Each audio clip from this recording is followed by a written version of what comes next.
There's Frankenstein, and today we're installing the exhaust. So let's get this car packed up so we can head to the muffler shop.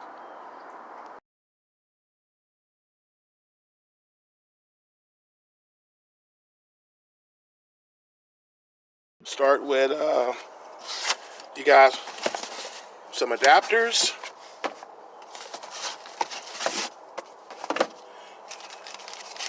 the gaskets for the H pipe, and rubber hangers for the other exhaust side.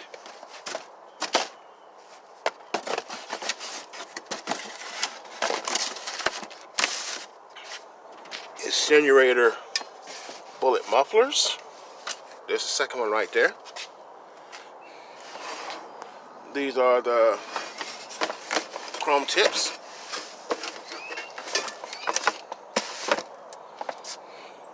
And finally, the H pipe. That trunk is full. Time to go.